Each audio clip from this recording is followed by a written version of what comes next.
Aujourd'hui, alors, bon, Jean-François Delfraissy, vous me connaissez en effet comme président du conseil scientifique, mais fondamentalement, je suis un médecin qui a eu vraiment les mains dans le cambouis en dirigeant une très grosse structure de maladies infectieuses et d'immunologie sur l'hôpital Bicêtre Paris-Saclay à la PHP, et qui est je me définis comme un bébé du sida, qui est évidemment, que vous voyez maintenant, avec beaucoup de cheveux blancs. Mais si je reviens sur bébé du sida, vous verrez que c'est fondamental, finalement, dans une vision de ce qu'on a pu faire ou ne pas faire, et dans cette vision très particulière qui est que le patient, le citoyen, est au cœur du débat de la santé, et qu'il ne doit pas être confisqué ni par les médecins, ni par les politiques. Et on appelle ça la démocratie en santé, qui est quelque chose qui est lent à se construire, mais qui se construit, qui se construira. Notre santé, votre santé, vous appartient. Et nous sommes là, nous, médecins, pour vous accompagner, mais votre santé vous appartient. Et donc c'est fondamentalement ça, je dirais, qui a construit un peu ma carrière, même si j'ai été beaucoup dans les processus d'innovation technologique. Alors, bon, je vais vous parler aujourd'hui en deux temps. D'abord, vous raconter une série d'histoires que j'ai vécues dans ma carrière à l'occasion de maladies infectieuses émergentes et de relations entre science et politique. Puis évidemment, j'aurai une deuxième partie qui sera sur le Covid, parce que vous ne comprendriez pas pourquoi je ne vous parle pas du conseil scientifique, puis on terminera par des questions. Mais vous verrez qu'au début, c'est une question ancienne, vieille comme le monde, cette relation entre savoir et pouvoir, qu'elle est d'actualité, qu'elle s'est réactualisée aujourd'hui, en particulier dans le domaine sanitaire, mais qu'elle est évidemment beaucoup plus complexe. Alors, dans les maladies infectieuses, vous le savez, on a cru, il y a une trentaine d'années, que c'était derrière nous, et qu'on était entré dans autre chose. Et en fait, il s'est passé, elles sont encore devant nous. Elles sont devant nous parce qu'on a trois grands changements qui sont survenus. Le premier, ce sont les changements climatiques et la relation entre l'homme et le monde du vivant, et donc avec des modifications qui se passent. La seconde raison, c'est les répartitions populationnelles qui se passent dans le monde, où bien sûr les aspects démographiques sont complètement différents. La notion de très grande métropole, y compris dans les pays à ressources limitées, est devenue un élément essentiel. Et le troisième point, et ce sont les modifications technologiques. Il suffit d'avoir été dans un hub d'aéroport, mettons aux États-Unis, pour savoir que 2 heures plus tard, il y a un tiers de ce hub qui va partir sur l'Asie, un tiers qui va rester sur l'Amérique du Nord, et l'autre tiers qui va aller vers l'Europe. De la même façon, on peut quitter une brousse africaine à midi et se retrouver dans un avion qui part sur l'Europe dans la soirée et se retrouver le lendemain matin. Donc les changements technologiques ont été profonds. C'est ce qu'on appelle cette relation entre l'homme, le monde du vivant, l'homme et l'ensemble, je dirais, de cette vision très globale. On appelle ça la Global Health en anglais. Alors, sur la discussion d'aujourd'hui sur science et politique et savoir et pouvoir, c'est vraiment très ancien, on le retrouve déjà chez les Grecs, c'est quelque chose qu'on n'invente pas du tout, mais qu'on réactualise, entre guillemets, avec les enjeux d'aujourd'hui. Il y a deux notions, deux bouquins pour ceux qui voudraient aller un peu plus loin. Un bouquin qui est le bouquin de Max Weber, qui est Le savant et le politique, qui date des années 20. Tout est dit, hein, tout est dit. C'est-à-dire dans cette relation extrêmement complexe, forcément difficile, forcément de tension, parce que c'est des mondes différents. Et beaucoup de choses déjà sont dites. Et puis, il y a, je trouve, quelqu'un qui a beaucoup écrit sur cette notion autour de la science politique, mais aussi du pouvoir politique que représente la santé, hein, qui est Michel Foucault, qui est très disruptif, disons-le, hein, très disruptif, et qui date évidemment des années SIDA, mais qui pose la question fondamentale en disant que la médecine n'est non seulement un acte technique, qu'elle est beaucoup devenue, c'est fondamentalement, et à mes yeux, ça le reste fondamental, un acte d'humanité et de relation, et on l'a perdu un peu, beaucoup. Et troisièmement, c'est aussi, et ça on en parle moins, un acte politique. parce que qui touche à la santé, touche à la société. Alors, je voudrais vous raconter, avant de passer à la pandémie Covid, plusieurs histoires de maladies infectieuses dans lesquelles, à des degrés divers, dans le courant de ma carrière, car je suis un spécialiste des relations entre virus et immunité, qui me sont arrivées. Alors, je vais, dans cette belle mais froide journée de janvier parisienne, nous allons faire un tour de pays africains dans lesquels j'ai eu à travailler sur des grands sujets de santé et de relations entre santé et politique. Nous sommes autour du Nil et c'est une histoire qui se passe en Égypte entre 68 et 2018. Cette notion du temps et de la temporalité entre des décisions politiques et des conséquences en santé, vous verrez, on va le retrouver sur plusieurs exemples. Donc il y a une guerre des 6 jours, je ne sais plus laquelle, elle est perdue, comme beaucoup de ces guerres des israélo-arabes par les Arabes et par les Égyptiens. Le Raïs veut donner sa démission. Tout ça est bidon, bien sûr, il veut donner sa démission au peuple égyptien. Le peuple égyptien dit au Raïs de rester, et Nasser, en l'occurrence, souhaite apporter quelque chose après cette guerre au peuple égyptien.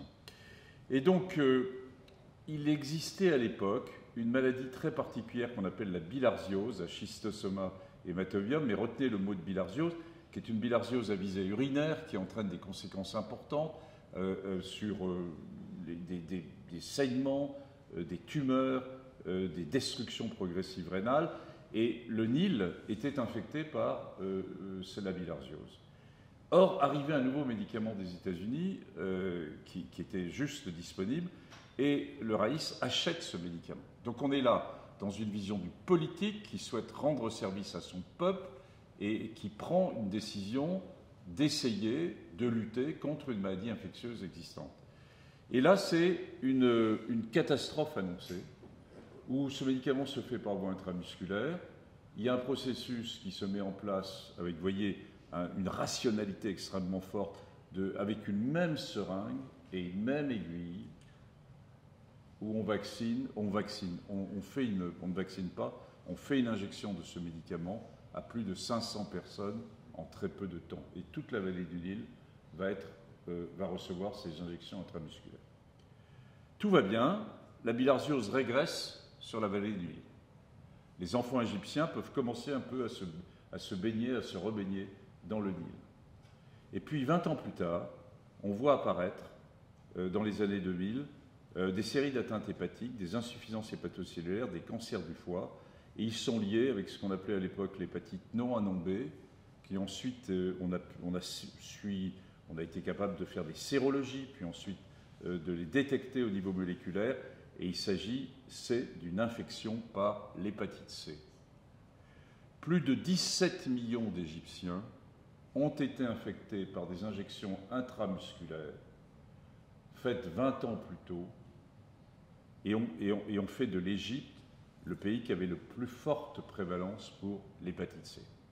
Alors heureusement, on revient à l'aspect politique, c'était une décision politique.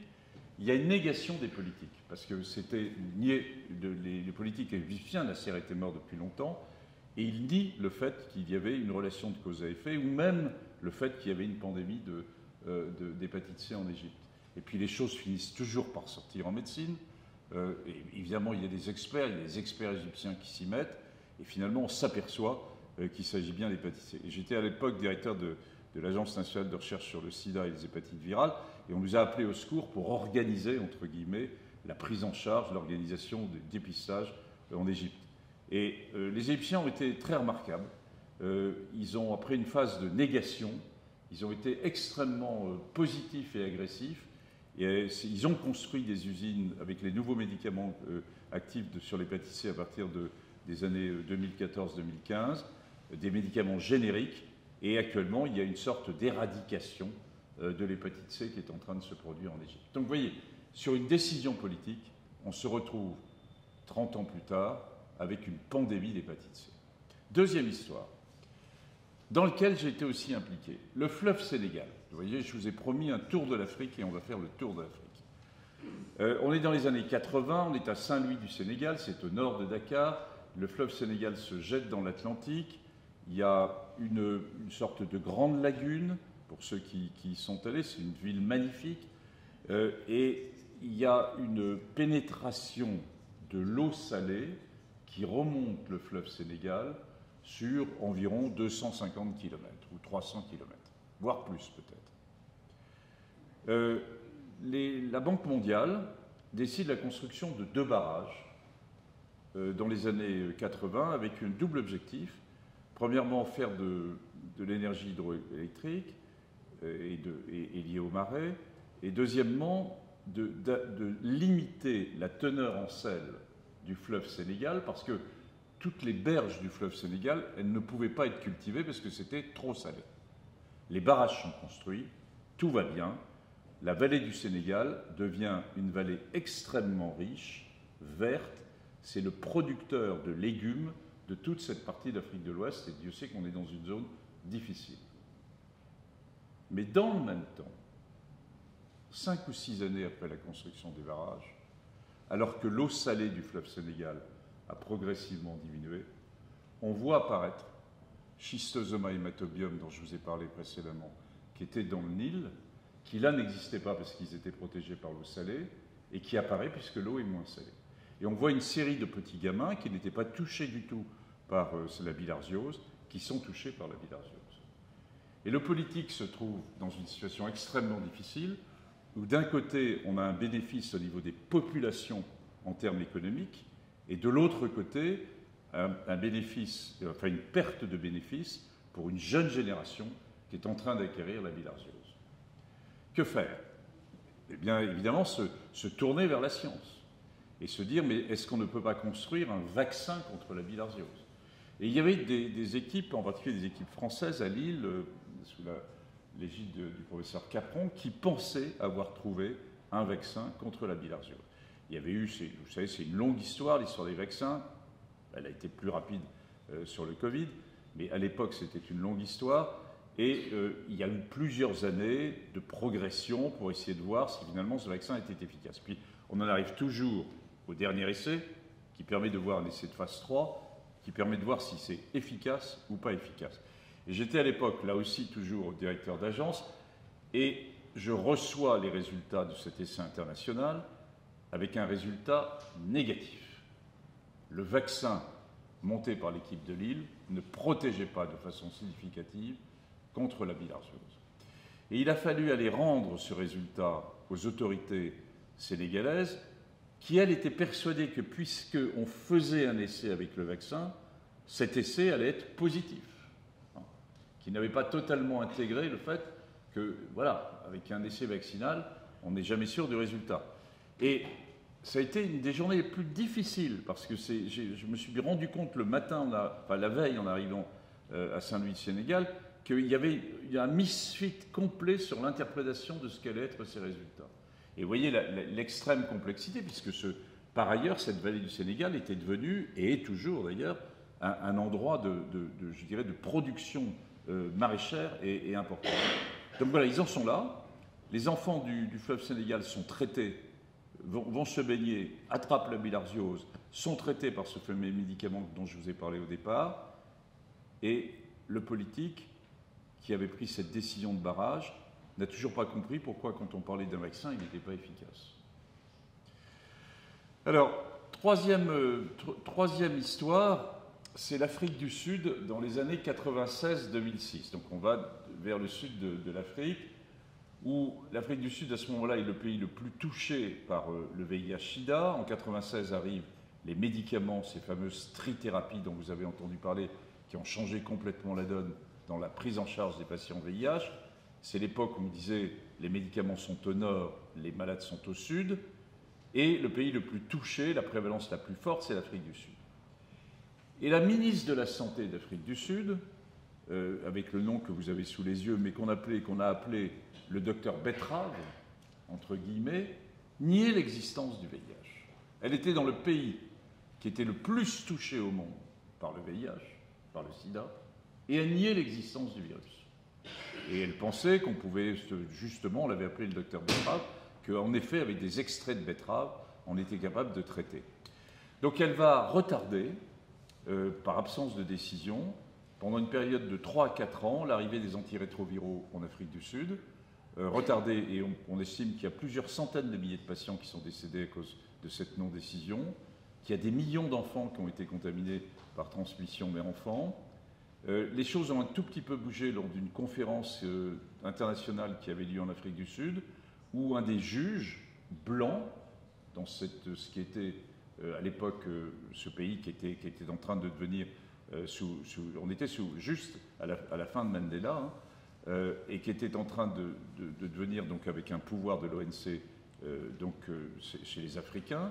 Et ce juge blanc va déclarer publiquement, dans une phase d'émotion dont je me souviens très très bien, un, qu'il était homosexuel, et deux, qu'il était séropositif pour le VIH. Ce qui va déclencher, entre guillemets, une sorte de prise de conscience, mais ce qui va faire bouger les lignes, c'est finalement les propriétaires des mines d'or qui voient arriver une sorte de décès très continu de leurs jeunes hommes travaillant dans les mines et qui vont, pour des raisons économiques, décider de fournir les antirétroviraux alors que le gouvernement ne le faisait pas. Et c'est eux qui vont lancer l'arrivée des antirétroviraux en Afrique. Puis enfin, le ministre Dr Betrave va partir et le ministre suivant, avec une pression très forte de la communauté internationale, va accepter que le VIH est bien un virus et qu'il est bien responsable du sida. Donc vous voyez comment une décision politique peut, sinon bloquer, mais en tout cas retarder de façon majeure quand même, certes dans un contexte qui n'est pas un contexte de nos démocraties, mais de façon importante, une décision de ce type. Enfin, un dernier exemple que j'ai vécu aussi, en Guinée, j'avais été nommé délégué interministériel sur Ebola en 2014 et en 2015. Bon, Ebola, vous l'avez vu, de France, ça n'a rien été. J'avais été nommé parce qu'il y a eu quelques cas nommés en France et il y avait une peur massive de l'arrivée d'Ebola dans les pays du Nord. En fait, c'est bien resté dans ces 3 pays de l'Afrique de l'Ouest. Et quand je suis arrivé avec les ONG sur place, et il avait été décidé que la France allait aider la Guinée parce qu'il y avait le problème de la langue française qui était partenaire avec la Guinée. La Guinée est un pays avec lequel on a eu des relations extrêmement compliquées après De Gaulle, etc. Et parmi les pays d'Afrique de l'Ouest, c'est le pays dont on était le plus loin. Quand on est arrivé en Guinée, la France, on était vraiment loin en termes de relations culturelles, diplomatiques, etc. Donc là, on y allait pour du sanitaire.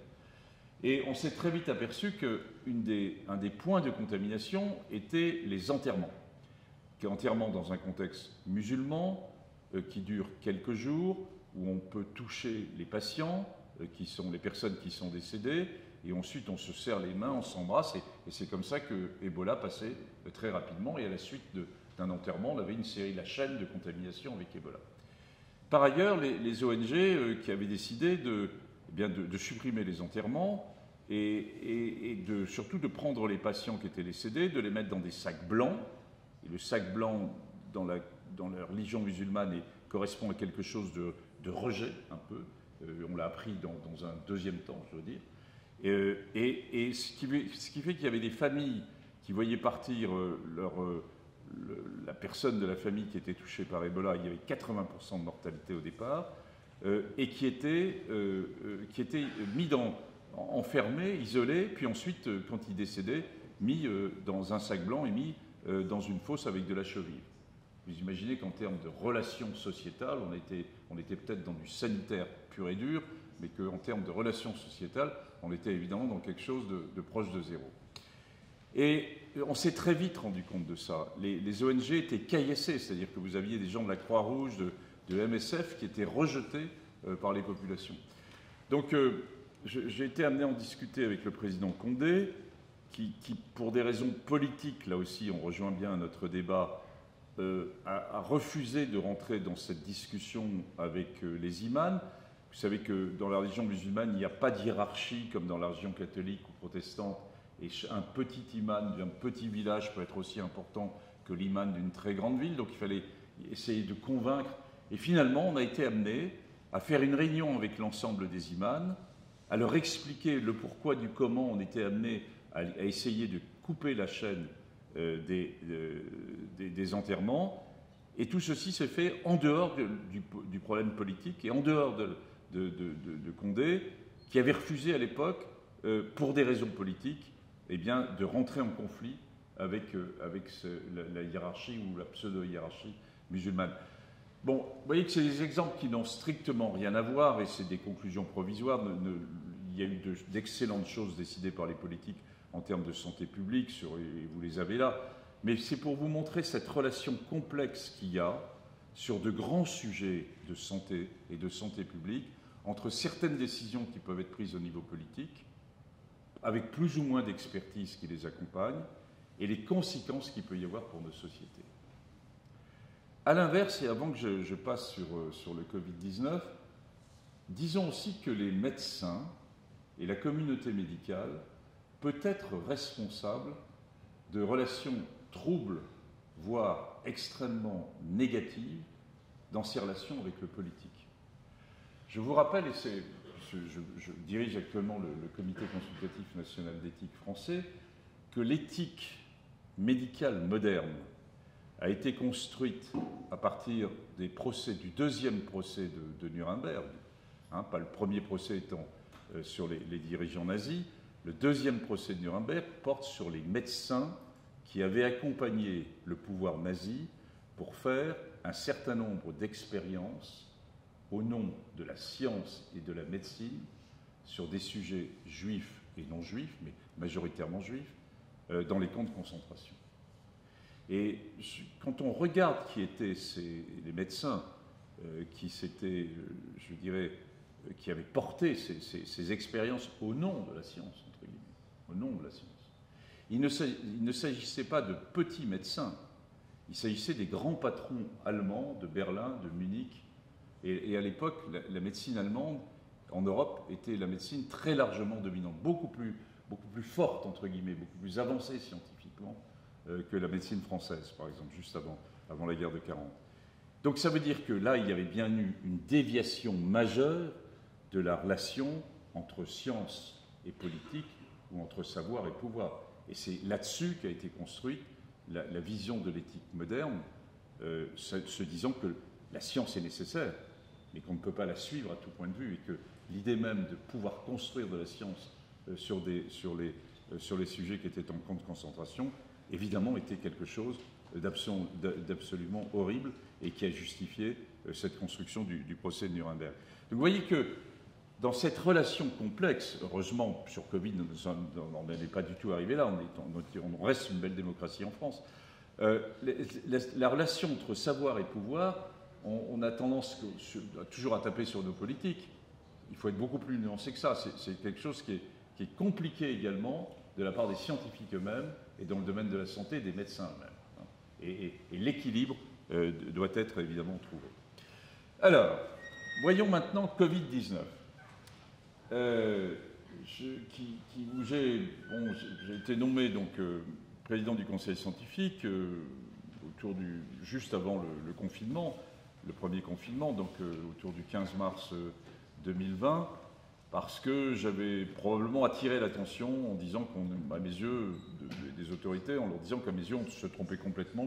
Je revenais d'une réunion à Genève de l'OMS pour les enjeux éthiques, et j'avais été frappé à la fois dans les relations avec les Italiens, avec les Chinois qui ne disaient pas grand-chose, et j'avais attiré l'idée des hautes autorités de ce pays en leur disant qu'on était au début d'une pandémie majeure et que probablement la France n'était pas du tout réveillée et qu'il fallait la réveiller. Bon. Elle a été très réveillée quelques jours plus tard par la mise en place du premier confinement. Je vous dirai ensuite comment a travaillé ce conseil scientifique. Je voudrais juste vous rappeler quelques points, parce que je m'aperçois que nous sommes maintenant presque à 3 ans du début de cette aventure extraordinaire qu'est la pandémie Covid, et que tout le monde, y compris les médecins et le grand public, les citoyens, n'ont pas oublié. Vous avez envie d'oublier Covid, et vous avez bien raison, moi aussi d'ailleurs. Mais ont oublié peut-être la temporalité et le fait que les connaissances en mars 2020 n'étaient évidemment pas les connaissances qui avaient 6 mois ou 1 an plus tard. On a oscillé en permanence dans cette aventure entre des mesures de santé publique Et cette vision individuelle versus une vision collective, qu'on peut mettre, si on se place au plan éthique, entre l'autonomie sur la vision individuelle, la notion de liberté individuelle, et si on se place sur un plan plus général, qui est la vision collective, et donc la solidarité, hein, la solidarité des personnes les plus fragiles, les plus âgées, les plus à risque, hein, et on a oscillé entre les deux. Hein, bon. Et puis de l'autre côté, à côté de ces mesures de santé publique, il y a l'innovation. Et on ne se sort de ces grandes crises que quand il y a l'innovation. Hein. On ne peut pas tenir avec des mesures de santé publique. Hein. On a tenu déjà de façon extraordinaire sur des décisions extrêmement lourdes du premier et du deuxième confinement. On ne pouvait pas, s'il n'est pas arrivé, l'innovation avec les vaccins, avec un certain nombre de médicaments, avec un certain nombre de conditions diagnostiques, on n'aurait pas pu tenir, c'est bien clair. Hein. Et donc on a oscillé. Mais on a besoin des deux. Et je vous montrerai tout à l'heure que les États-Unis, qui ont énormément été à l'origine de l'innovation, mais qui ont, en termes de santé publique, un accès aux soins, et en particulier les plus fragiles et les plus déshérités, qui n'est pas de bonne qualité identique à la nôtre, eh bien, se retrouvent dans une situation où la mortalité a été beaucoup plus importante dans le pays qui a le plus joué sur l'innovation. Donc il ne faut pas les opposer. On a besoin des deux. Et bien sûr, ça correspond, à mes yeux, derrière tout ça, à ce fameux triangle dont je vous parlais de démocratie en santé, qui est que, bien sûr, c'est aux politiques de décider, c'est très clair, hein, et j'y reviendrai à plusieurs reprises, c'est aux médecins, aux soignants ou à l'expert d'émettre un certain nombre de conseils quand il peut le faire. Enfin, c'est fondamentalement quand même le citoyen, et vous, qui avez vécu la crise en première ligne. Hein. Et donc, c'est dans cette discussion qui conduit que dans ces grandes crises, ce qui est fondamental, c'est d'essayer de garder la confiance, et reconnaissons que nous sommes passés par des hauts et des bas sur la confiance. Alors, peut-être pour vous rappeler, moi je vois la pandémie Covid-19 en trois grandes parties. 2020, c'est la période où on ne sait rien. C'est la période des confinements avec la première vague, qui est mars avec ce variant venant de Wuhan. La deuxième vague, souvenez-vous, septembre 2020, tout le monde pensait que c'était fini. Nous, on disait que ce n'était pas fini, que ça allait repartir. Mais cet grand degré d'incertitude, les politiques qui ont du mal à accepter, et puis finalement, on a bien une deuxième vague, et finalement, on a bien un deuxième confinement. On a deux confinements, on n'a pas de vaccin, on n'a pas de variant, on a 65 000 décès en France, dont 28 000 en EHPAD, et la majorité des décès en EHPAD sont survenus lors de la première vague. Et c'est là où on s'est rendu compte que les personnes les plus âgées, les plus fragiles, étaient les personnes qui développaient le plus, entre guillemets, des formes sévères et des formes graves. On a une deuxième année qui est l'année 2021, qui est une année où heureusement les choses changent, et où, souvenez-vous, on a les premières données sur les vaccins en novembre 2020, et puis on a une campagne vaccinale qui démarre à partir de janvier 2021, qui démarre un peu chaotique, disons-le, souvenez-vous, où on dit qu'on est en retard par rapport à l'Allemagne, et puis finalement la France va se vacciner très largement, et même au-dessus des Allemands. Mais dans le même temps, on a l'arrivée de variants. Et ces variants sont, heureusement, ne sont pas plus sévères et n'ont pas d'échappement d'échappement immunitaire vis-à-vis du vaccin, mais ils sont beaucoup plus transmissibles. Et parmi les variants, on a d'abord les variants alpha, qui vient d'Angleterre, delta, qui vient d'Afrique du Sud, et qui va nous mener dans cette course entre la vaccination au niveau populationnel et puis ces vagues successives liées à l'arrivée des variants. Vous voyez qu'on va avoir une troisième vague donc, dans le premier trimestre 2021, puis des quatrième, cinquième, sixième vagues à l'été et à l'automne 2021. Vous vous souvenez presque plus, parce que vous avez été vaccinés pour l'immense majorité d'entre vous, il y a eu les plus jeunes ont été vaccinés un peu plus tard, on va avoir une atteinte aux libertés, mais que j'assume hein, comme conseil par rapport aux politiques, d'avoir proposé le pass sanitaire à partir de juillet pour accélérer la vaccination. Et il y a eu un long débat, est-ce qu'on allait vers une obligation vaccinale de la population ou est-ce qu'on allait vers un pass sanitaire un peu jésuite, disons-le, mais qui a permis d'accélérer très, très largement la vaccination. Et il y a eu aussi, au moment de la troisième vague, une tension extrême entre le Conseil scientifique et les plus hautes autorités de ce pays, en l'occurrence le président Macron, sur le moment du confinement. Je ne sais pas si vous vous souvenez, de fin janvier 2021, la vaccination arrive tout doucement. Nous, on sait qu'on a le variant alpha qui est en train d'arriver d'Angleterre et qui est beaucoup plus transmissible. Et on passe presque à côté d'une décision de troisième confinement beaucoup plus léger, début février, où le Conseil scientifique souhaitait faire ça au moment des vacances de février, ce qui était plus simple, etc. Le politique décide, et c'est à lui de décider, de tenter le coup et d'essayer de ne pas avoir de troisième confinement. Finalement, il y a une pression sur le système de soins qui est majeure. Elle a été beaucoup plus grande sur ce premier trimestre 2021 qu'elle n'avait presque été sur la première vague. Et on est obligé de confiner, souvenez-vous, mais avec un confinement qui est plus léger, au mois d'avril. Et ben voilà une relation complexe, mais je dirais totalement logique, entre une vision médicale et scientifique et une vision qui est beaucoup plus globale, qui est une vision politique, qui tient compte à la fois des enjeux sanitaires, mais des enjeux économiques, des enjeux sociétaux.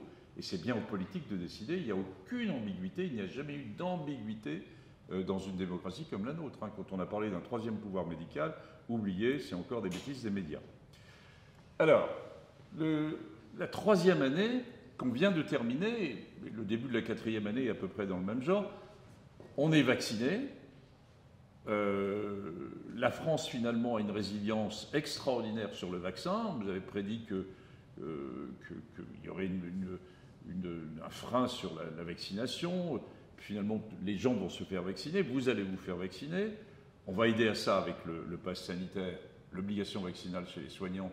Donc on touche bien là à des enjeux démocratiques importants et à des notions de liberté individuelle, mais qui sont assumées pour mieux assurer une vision collective.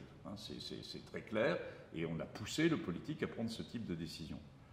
Alors arrive un variant, Omicron, et les petits cousins. Alors vous avez connu Omicron BA1, BA2, BA4, BA5, BQ maintenant, qui a un niveau de transmission qui est de l'ordre de 10 à 15 fois supérieur à celui qui avait le virus initial de Wuhan.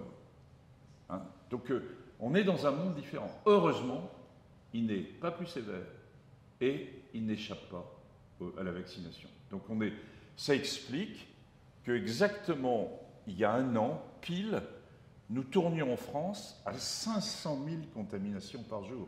Souvenez-vous du mois de janvier 2022, avec un retentissement sur un certain nombre de services publics. Il manquait un peu de conducteurs de TGV, de métro, les écoles, c'était un bordel sans nom. Mais nous savions, et nous avions prévenu le pouvoir politique, qu'il y aurait une poussée de Omicron massive, mais qu'avec le niveau que nous avions en termes de vaccination, il n'y aurait pas de retentissement sur le système de soins. C'est-à-dire que le système de soins allait tenir, et il a tenu, dans des circonstances un peu complexes, mais il a tenu. Il a tenu la 7e et la 8e vague, et puis il y a eu cette 9e vague également avec le BQ1 sur l'automne. Donc on en est là, avec, vous l'avez vu là maintenant, quelque chose qui est en train de rentrer dans quelque chose de plus chronique, avec des niveaux très bas maintenant de circulation des variants Omicron.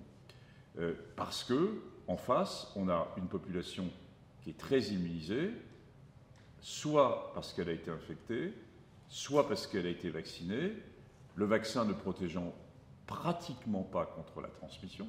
Et vous l'avez tous compris, vous avez tous, dans cette salle, il y a plein de gens qui ont été vaccinés et qui ont fait ensuite, qui ont été infectés par Omicron, moi le premier.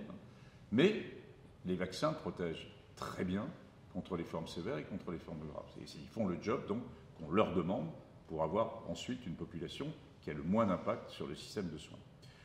Alors, je vous ai décrit au passage ces variants, et toute la question de ces variants. Il y en a deux grandes familles, une famille qui est avec l'alphabet grec, alpha, bêta, delta, etc., et la famille des Omicron. Ils n'ont rien à voir entre eux, c'est deux familles vraiment totalement différentes. La question posée, est-ce qu'il y a des recombinaisons possibles? C'est-à-dire, est-ce qu'on peut imaginer qu'on arrive avec des variants qui est le caractère de transmission très fort de Omicron, et puis avec des sévérités plus grandes de type, par exemple, ce qu'avait le variant Delta. Et la réponse est oui. Les virologues nous ont dit pendant longtemps, non, non, ces deux familles ne peuvent pas recombiner, ça ne marche pas, etc. Et en fait, si, ça peut recombiner. C'est-à-dire que la question véritablement qui est posée, alors qu'on est rentré dans une phase, je dirais, plutôt d'endémie par rapport à au SARS-CoV-2, c'est que, et c'est la question qui est actuellement posée par ce qui se pose en Chine, c'est qu'un modèle où il y a énormément de production, de circulation virale, peut engendrer la survenue d'un variant de recombinaison qui lui-même, dans un contexte donné, et en particulier peu de vaccins, pourrait éventuellement survenir.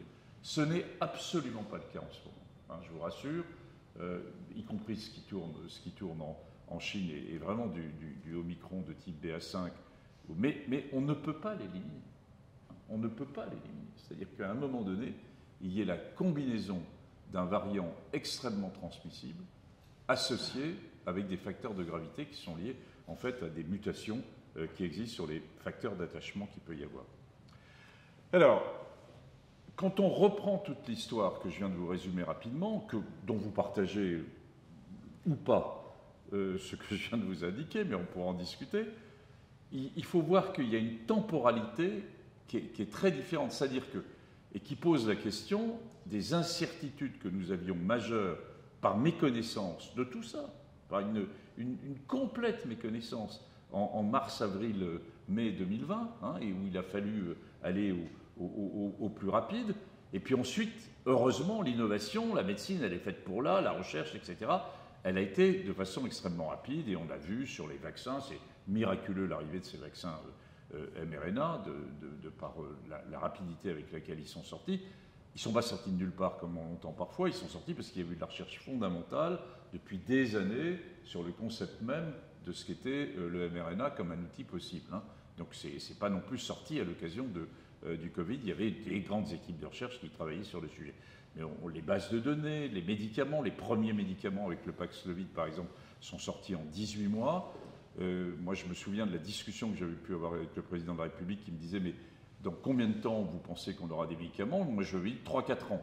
Voilà, c'est sorti en 18 mois. Je vous rappelle que les médicaments VIH, il a fallu 13 ans.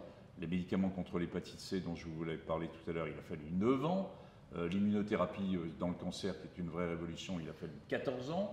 Et là, on sort avec des choses, il y a une sorte de pression sur la rapidité, entre guillemets, de l'arrivée d'un certain nombre d'outils qui a été particulièrement importante. Sur la vaccination, la vraie question actuelle, il y a eu finalement un niveau de vaccination très élevé en France, en dehors, bien sûr, d'un certain nombre de départements d'outre-mer comme la Guadeloupe et la Martinique, mais ce n'est pas non plus l'ensemble des territoires d'outre-mer. La question est finalement qu'il y a une sorte de lassitude. Je suis même étonné que vous soyez aussi nombreux cet après-midi, parce que je pense que vous en avez tous ras-le-bol, moi aussi d'ailleurs, du Covid, et qu'on a envie de passer à autre chose, et c'est humain, et c'est complètement normal, enfin je dirais, et que donc la question vis-à-vis des quatrièmes, ou du deuxième rappel, ou du troisième rappel, le quatrième de vaccination, même y compris pour ceux d'entre vous qui avaient un certain âge ou qui avaient des facteurs de risque et qui avaient parfaitement compris que c'était avec la vaccination que vous alliez être protégé, ben vous vous posez naturellement la question, est-ce qu'il faut que j'aille maintenant vers une quatrième ou cinquième vaccination avec ces nouveaux vaccins bivalents dont il me parle? Et la question n'est pas totalement simple, hein. Oui, il faudra que vous y alliez. Est-ce que c'est maintenant? J'en suis pas tout à fait sûr. Il faut probablement attendre un peu. Et puis, il faut dire que nous avons évolué et que la science évolue. Je pense avoir été un des premiers à dire que ces vaccins ne protégeaient pas très bien contre la transmission. Mais c'est un concept complètement nouveau dans le principe de vaccination. Un vaccin qui protège contre des formes sévères et des formes graves, mais qui protège assez peu contre ce qu'on attend d'un vaccin habituellement, ce que vous attendez d'un vaccin comme moi, comme n'importe quel médecin, qui protège contre la transmission, et ce qui n'est pas le cas. Et qui pose donc une série de nouvelles questions sur les modalités d'utilisation de ces vaccins. Alors, Rappelons que les vaccins actuels sont des vaccins bivalents qui sont construits contre à la fois le variant initial, Wuhan, plus Omicron, qu'il n'y a donc pas de gain particulier vis-à-vis d'un nouveau variant dont je vous parlais tout à l'heure, qui serait un vaccin qui est un variant d'échappement, mais que là, il protège bien, et que je dirais qu'ils ont, comme il y a une durée de vie limitée de l'efficacité des vaccins, si vous vous trouvez à plus de 6 mois et que vous avez plus de 70 ans et que vous avez d'un facteur de risque, il est assez logique qu'à un moment donné, vous reveniez de nouveau avec un rappel. Alors, de tout ça, est-ce qu'on peut commencer à faire un bilan? C'est probablement un peu tôt, et ce n'est pas à moi de le faire, puisqu'on a été un des acteurs au niveau du conseil scientifique. Donc on ne peut pas à la fois se juger un peu l'action qu'on a fait, et puis avoir été acteur de ça. C'est à d'autres de le faire. Néanmoins, si je ne le fais pas un peu, qui va le faire en ce moment, et en particulier devant vous? Bon.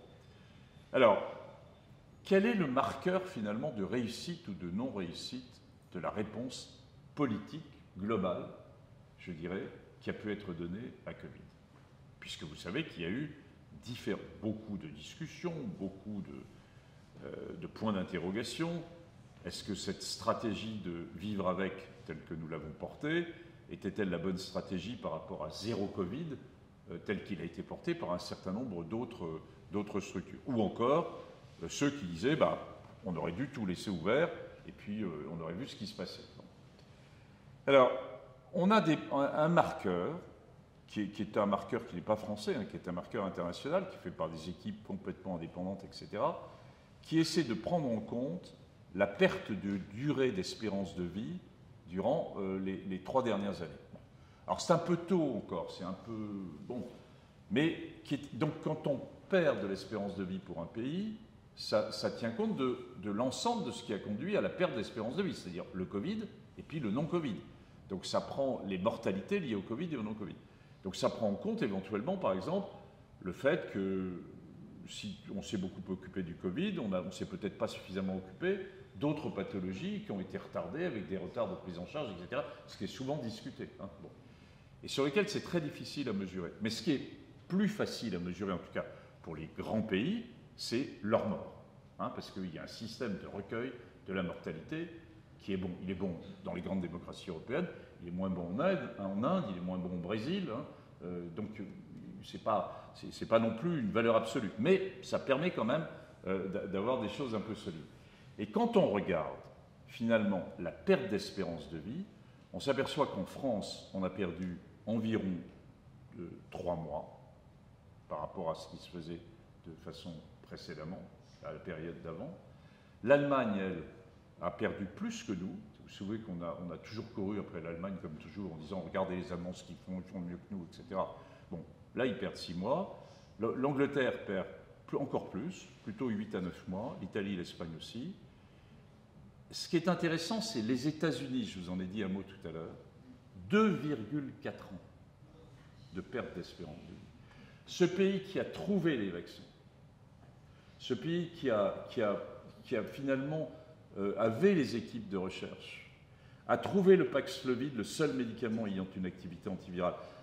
J'ai été une partie formée aux États-Unis au NIH, donc c'est un pays que je connais bien dans sa structure de recherche, je suis assez admiratif sur certains modèles de construction à l'innovation.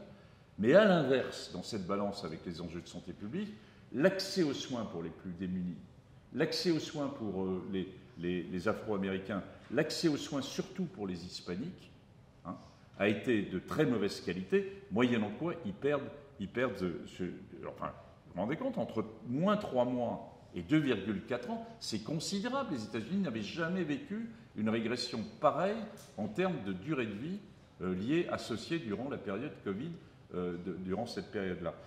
Donc, c'est un marqueur qui vaut ce qu'il vaut. Il n'est pas définitif. Il y a d'autres enjeux, évidemment, qui se sont posés. Le bilan, il y a la mortalité, comme je viens de vous l'indiquer.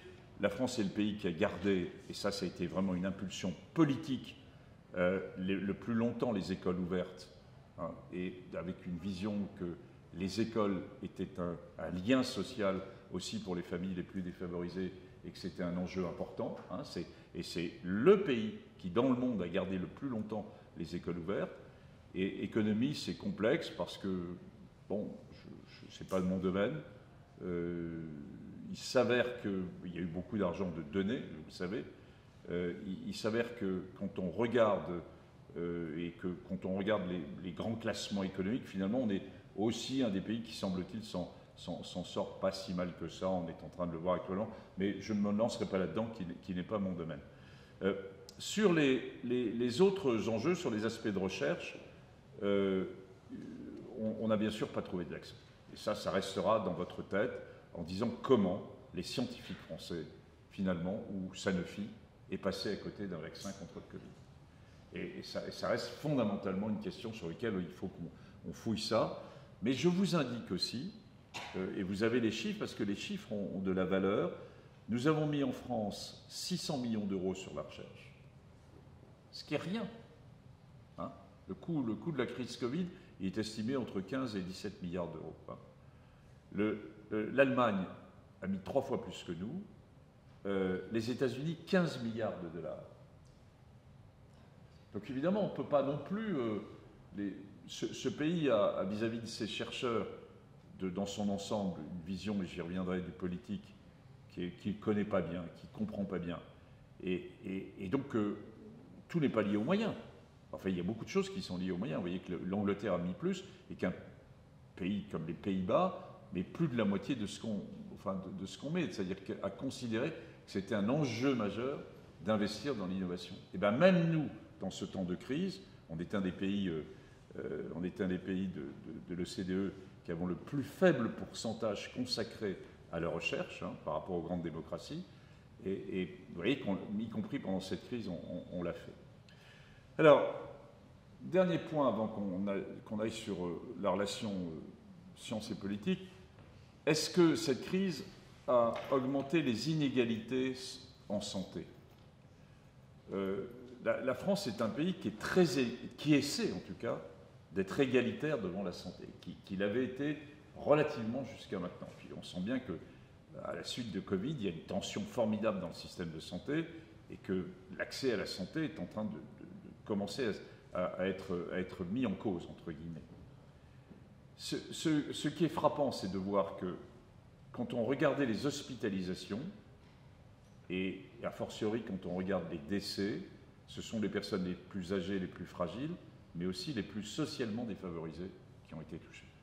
Ce qui est un grand classique, hein, mais qui se retrouve également dans Covid. Alors même qu'il y a une volonté, souvenez-vous, les hôtels ouverts, enfin il y a une volonté massive, hein, contrairement à ce que j'entends parfois, à la fois des autorités sanitaires, mais des autorités politiques aussi, lors du premier confinement et du deuxième confinement, d'essayer de lutter contre le phénomène qu'on savait d'avance qu'étaient les inégalités. Même chose sur l'accès à la vaccination, qui a été plus important, c'est les populations les plus favorisées qui connaissent, qui ont fait les études, etc. Ce qui pose la question d'une crise pareille, moi, ce qui m'a beaucoup interpellé, parce que on a vraiment beaucoup essayé au niveau du Conseil scientifique de mettre ça sur le devant de la table, de dire attention, on va augmenter les inégalités par rapport à l'accès aux soins. Ce qui pose la question pour une France très égalitaire vis-à-vis de la santé, c'est-à-dire de dire, voilà, il doit y avoir une égalité d'accès aux soins, eh bien finalement on s'aperçoit que ce grand principe très républicain, auquel vous adhérez probablement tous, hein, bah, c'est peut-être pas la bonne solution. Et qu'il faut peut-être être inégalitaire dans la réponse et aller mettre les moyens là où on sait que d'emblée, il va y avoir une fragilité qui va être plus grande. C'est-à-dire aller mettre plus des moyens dans le 9-3, aller mettre plus des moyens dans la banlieue nord de Marseille. Voilà, mais c'est très difficile, hein, d'un point de vue démocratique. Mais en tout cas, là, on a une sorte d'exercice pratique, in vivo, qui montre qu'à force d'être égalitaire, on devient inégalitaire. Vous avez le droit de ne pas du tout penser ce que je vous raconte. Hein. Alors, juste pour terminer, la Chine. Alors, une crise majeure est prévisible, et c'est typiquement quand le politique ne tient pas compte de la science. Mais avec des phases très différentes. Hein. Ils ont donné l'impression de donner des leçons au monde entier pendant 2 ans. avec leur politique de zéro Covid. Sauf qu'il y avait une atteinte aux libertés. Nos citoyens français n'en auraient pas supporté le centième. Mais ça a en plus donné l'impression que ça marchait. Qu'un pays de ce type était capable, pour des raisons coercitives très fortes, de marcher. Je rappelle également qu'au début, ils sont rentrés dans la science. Ils ont isolé, ils ont séquencé. C'est la première fois que sur une grande pandémie, il y a un séquençage qui se fait en dehors des États-Unis et de l'Europe. Et ils ont séquencé, ils ont donné les résultats à l'ensemble de la communauté internationale dès le 10 janvier 2020. Donc ils étaient partis sur une voie où la science avait l'air de les pousser. Puis très vite après, il y a eu une vision strictement politique. Donc, ils vont prendre la stratégie de zéro Covid auprès d'une atteinte, au prix d'une atteinte des libertés individuelles massives, mais surtout, ils vont faire une série d'incompréhensions. Ils vont bien sûr chercher leur vaccin, mais qui s'avère à 30 à 35% d'efficacité par rapport au vaccin mRNA. Mais ils vont vendre ce vaccin comme un outil diplomatique et ils vont inonder les pays africains du vaccin chinois au nom de « on vous apporte un vaccin ». On est bien là aussi dans une décision politique, hein, alors que tout le monde savait parmi les scientifiques chinois que leur vaccin était un tiers d'efficacité par rapport au vaccin mRNA. Et enfin, ils prennent la décision de vacciner les plus jeunes, au principe que les plus jeunes, en pensant que le vaccin protégeait contre la transmission, et ça, nous aussi, on l'a pensé pendant une période, et en se disant qu'en vaccinant les plus jeunes, ils allaient pouvoir poursuivre l'économie au maximum. Et ils ne vaccinent pas les plus anciens, alors que, en Chine comme ailleurs, ce sont les personnes les plus âgées et les plus fragiles qui, évidemment, font les formes graves. Donc, ils se retrouvent dans une situation où ils ont l'impression de tenir le coup, ils le tiennent le coup en 2020, ils donnent des leçons au monde entier, en 2021 presque, et puis ils arrivent alors avec ce variant Omicron, où je vous ai dit que le facteur de transmission était 15 fois supérieur aux autres, et là ils n'y arrivent plus, ils ne tiennent plus, et ils sont dépassés. Et vous avez vu à la fois les réponses, à la fois pour l'économie, mais aussi pour une vision sociétale d'un certain nombre de remarques, où ils viennent de faire sauter le verrou du zéro Covid.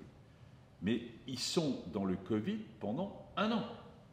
Vous vous souviendrez de ce que je vous ai dit, mais ils sont dans le Covid pendant 1 an. Ils ne s'en sortiront pas. Parce qu'ils ont un niveau de vaccination avec un vaccin qui est peu efficace, ils ne s'en sortiront pas.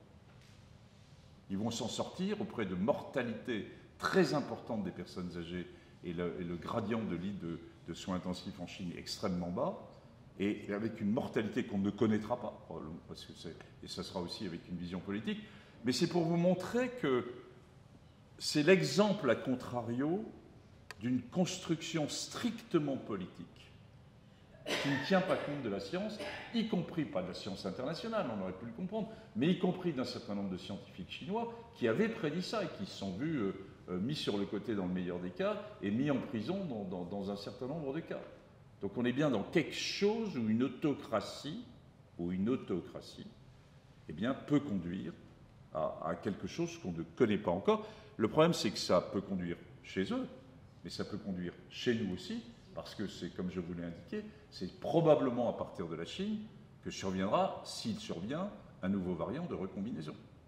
D'où l'importance de surveillance massive qu'on doit avoir sur ce qui est en train de se produire au niveau des variants. Alors, juste pour terminer sciences et politique, voilà le conseil scientifique avec l'ensemble des membres. On était très, très multidisciplinaires, hein, des médecins, mais aussi des sociologues, une anthropologue, la présidente d'ADT Carmonde, des virologues, un vétérinaire, une psychiatre infantile, donc quelque chose de très multidisciplinaire, une sorte d'exercice un peu qu'on a essayé d'être un exercice d'intelligence collective. Nos relations avec le politique et les autorités, de 3 types, des contacts informels, journaliers, multijournaliers, avec les conseillers santé, à des degrés divers, des réunions régulières à Matignon ou à l'Élysée, avant les conseils de défense. Nous ne faisions pas partie du conseil de défense. Hein. Le conseil de défense est une décision politique du président Macron. qui a trouvé qu'il lui fallait un outil, entre guillemets, de pilotage avec le Conseil de défense. Moi, j'ai refusé d'être dans le Conseil de défense pour bien séparer ce qui était, je dirais, la vision d'expertise sanitaire d'une vision de décision politique. Hein, il fallait être bien clair. Et puis, on était saisi par les autorités, mais on pouvait s'auto-saisir. On s'est auto-saisi de façon maximum, et ça pose le problème de l'indépendance du Conseil scientifique sur lequel je vais revenir. Donc j'insiste bien sur le fait qu'on a été extrêmement proche, dire l'inverse serait mentir, mais en essayant de garder en permanence une forme d'indépendance et de qui fait quoi. On était là pour apporter de l'expertise, c'était aux politiques de décider. On est une démocratie, ils sont élus, c'est à eux de décider. Alors, sur les différents points, quelques points à discuter avec vous, comment peut-on être indépendant lorsqu'on est nommé par le politique? Ça, c'est une vraie question.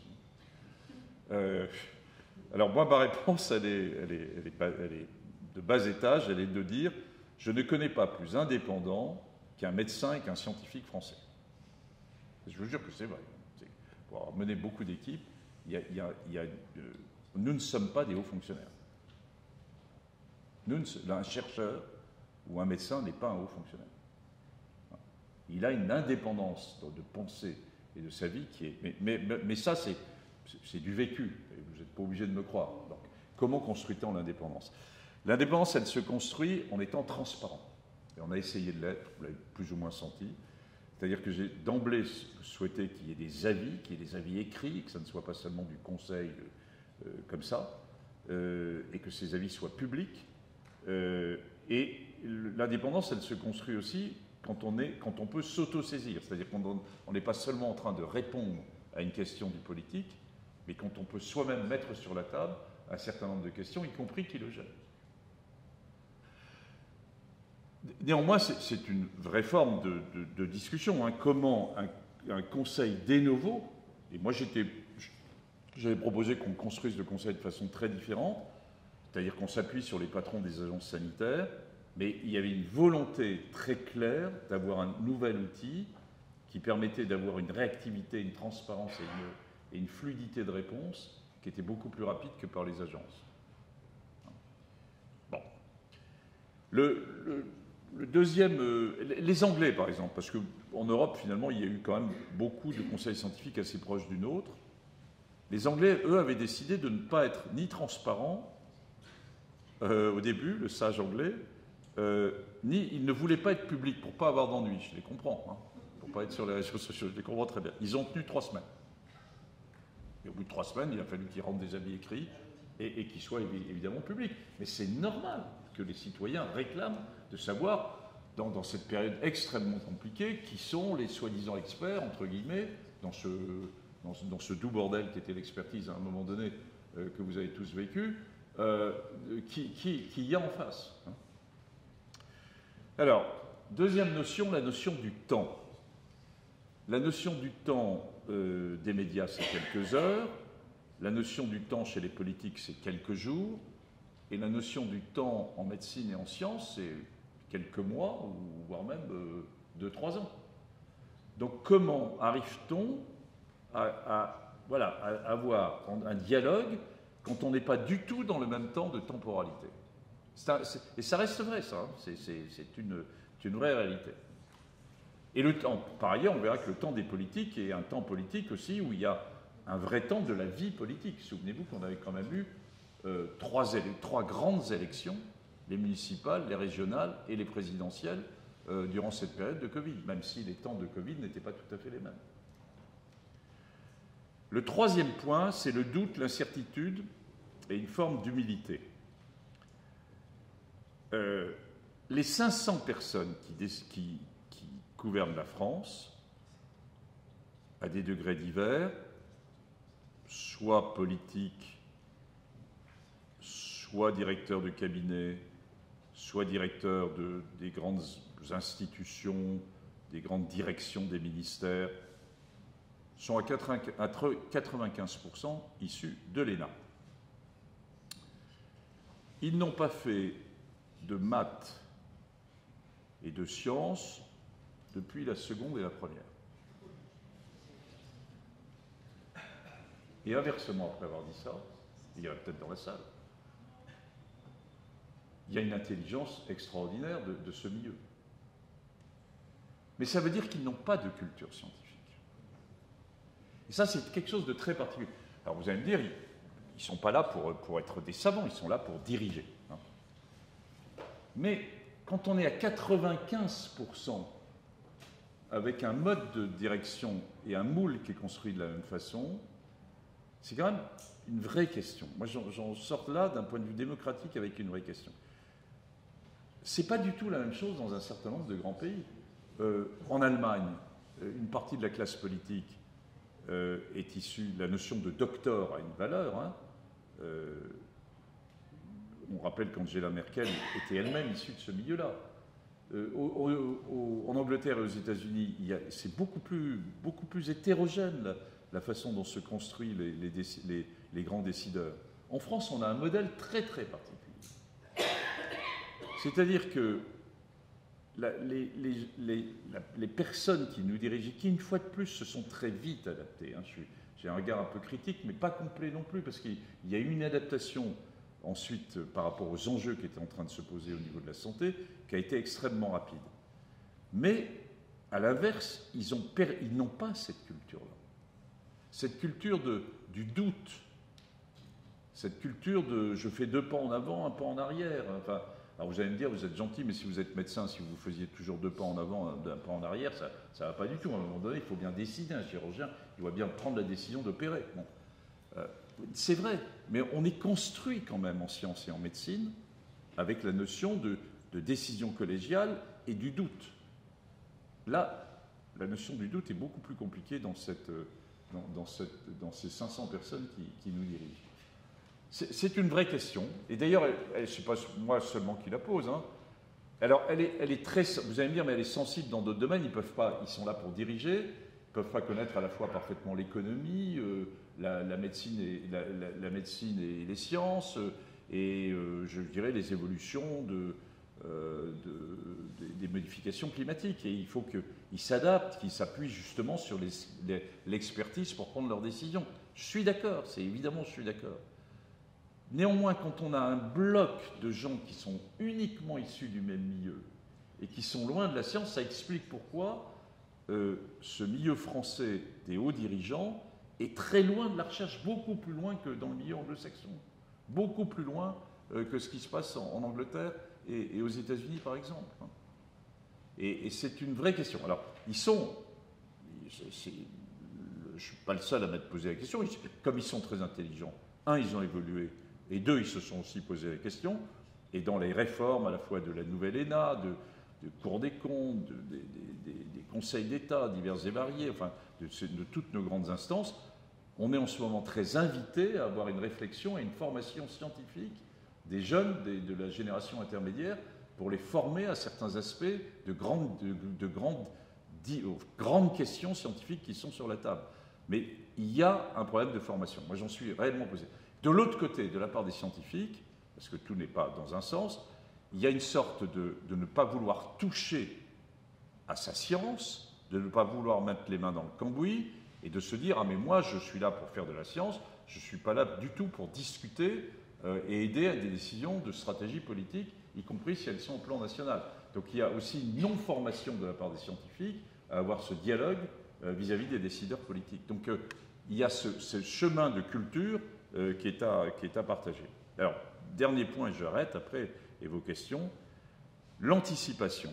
Moi, ça rejoint le point 3. Hein. Moi, j'ai un souvenir ému alors de septembre 2020. Septembre 2020, vous étiez tous en rentrant de vacances, etc.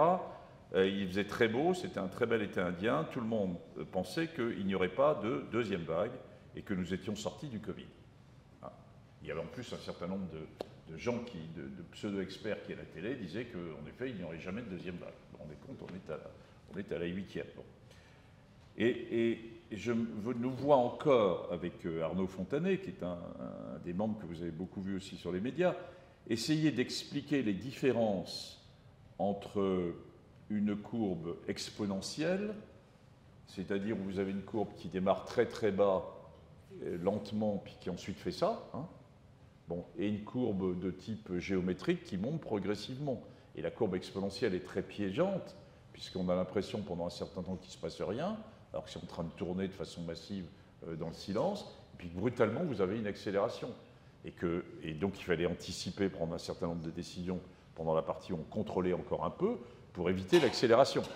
Ben, je vous jure que, dans un contexte de Matignon, de l'Élysée, je la fais simple et un peu simpliste, hein, en vous racontant ça, mais ce n'était pas évident en ce moment-là. Ils s'y sont mis vraiment en comprenant que, voilà, on était parti sur quelque chose de très lourd, encore plus lourd qu'on l'avait tous imaginé, et qui allait durer, mais à partir uniquement d'octobre 2020. Dans la pensée des politiques, il y avait eu one shot avec une décision ô combien lourde, qui était ce confinement extrêmement dur qu'on avait eu.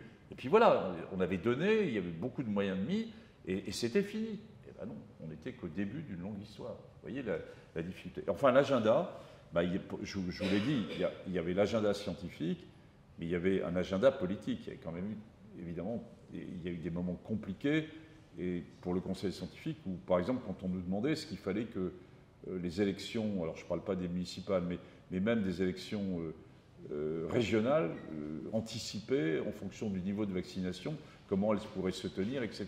Et vous voyez bien que là, on n'est pas du tout dans le domaine de la science, mais qu'on est dans le domaine de la décision politique, et d'ailleurs c'est ce qu'on leur a répondu, mais néanmoins dans un contexte qui devait prendre en compte le nombre de vaccinés, la pénétration des variants, et le fait qu'on devait avoir une vie démocratique qui se poursuive. Hein.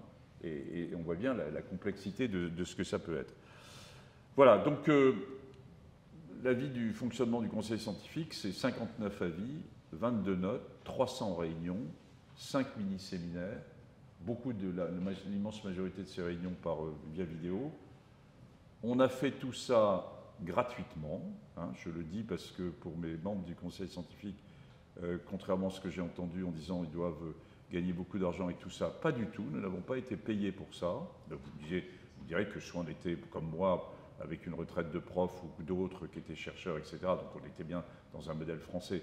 Mais j'ai probablement, c'est moi qui avais indiqué que pour ne pas avoir de lien d'intérêt avec les autorités sanitaires, il fallait que nous soyons dégagés de liens financiers. C'est un peu une connerie d'ailleurs, parce que finalement, quand je vois ce qui s'est fait avec les cabinets d'audit, j'aurais dû le dire, on prend 10% de ce que prend McKinsey. Non, je m'amuse. Mais c'est pour vous dire qu'on est vraiment resté dans une vision, mais c'est ce qui fait, je pense, l'intérêt de ce pays. Hein. On est une belle démocratie, même si on est en tension, mais on reste quand même dans cette vision-là et dans la relation qu'il peut y avoir. Bon, globalement, je dirais que les choses se sont bien passées. Hein. Je n'ai jamais eu aussi un ordre de l'Élysée ou de Matignon, puisque ça s'est joué à ce niveau-là très vite et plus au niveau du ministère de la Santé, disant il faut que vous indiquiez telle ou telle chose. Jamais. Hein. Et je défie quiconque de me prouver l'inverse. Hein. Donc on était vraiment dans cette relation entre une expertise qui était très difficile au début, parce que on ne savait pas grand-chose, hein, et puis un décideur politique qui prend la décision politique. Hein. Et je pense qu'il faut rester dans cette relation entre science et politique sur un schéma de ce type. Ce que je regrette, par contre, et je pense qu'ils ont fait une bêtise, c'est de ne pas, non pas lors du premier confinement, qui était quelque chose de très brutal, où il fallait vraiment des décisions de type top-down qui étaient nécessaires, mais après, au moment du premier déconfinement, c'est de mettre en place ce que je vous ai un peu exprimé autour de ce triangle de démocratie en santé, où les grandes décisions en santé doivent se prendre, elles doivent être prises par les politiques, éclairées par les experts, mais éclairées aussi par une vision citoyenne. Et je pense par exemple qu'il y aurait eu un comité citoyen prenant plus en compte la vision des familles, la vision des associations sur un certain nombre de grands sujets. Ça ne s'est pas fait au niveau national, ça s'est fait dans beaucoup de grandes métropoles, hein, sur Clermont, Rennes, Strasbourg, Bordeaux, Grenoble, Lyon, où il y a eu des comités citoyens qui se sont mis en place et qui ont, à partir de vision nationale, essayé d'éclairer, je dirais, ce qui se passait au niveau des citoyens. Et puis, durant toute cette période, il y a eu toute une série de grandes questions éthiques, et je je m'étais mis en débord du comité national d'éthique, c'était la vice-présidente qui avait pris durant la première année, mais qui m'avait remplacé. Mais on a eu toute une série de grandes questions éthiques. Mais la plus grande question éthique à mes yeux, elle reste, et je terminerai là-dessus, elle reste et elle est terriblement d'actualité. C'est cette balance entre autonomie et solidarité, hein, qui est vraiment, je trouve, cette question fondamentale pour nous, en ce moment en France. Jusqu'à quel point laisse-t-on, au nom de la liberté, la vision individuelle, ou jusqu'à quel point doit-on tenir compte d'une vision plus collective de solidarité qui est là pour s'occuper des plus fragiles, des personnes fragiles par leur santé, fragiles par leur niveau économique. Et est-ce qu'on devient une société qui est un peu plus égoïste, ce qui a l'air d'être un peu la tendance actuellement, ou est-ce qu'au contraire, et on l'a vu aussi durant cette crise à certains moments, il y a une vision plus collective qui peut s'installer. Et cet enjeu majeur qu'on retrouve pour construire la confiance, hein, en cas de crise sanitaire, on l'a dans d'autres grands enjeux en ce moment et on continuera à l'avoir. Et je trouve que cette crise, finalement, a bien mis sur le devant de la table cette large discussion entre ces deux grands enjeux éthiques d'autonomie et solidarité. Ben écoutez, je vous remercie et vous posez toutes les questions du monde que vous voulez.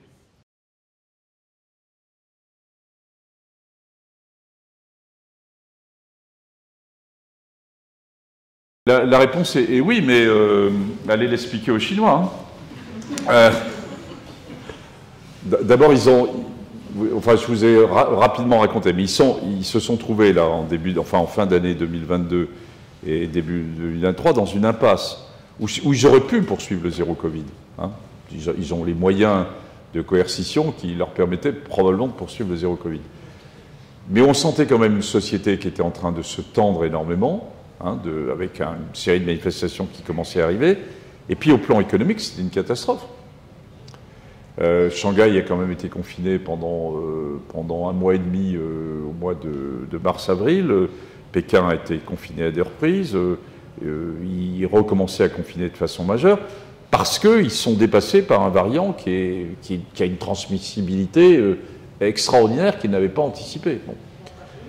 Et donc, alors, même chose. Et alors, donc, ils décident, pour des raisons à la fois politiques, je pense, après avoir dit l'inverse, et économiques, d'ouvrir.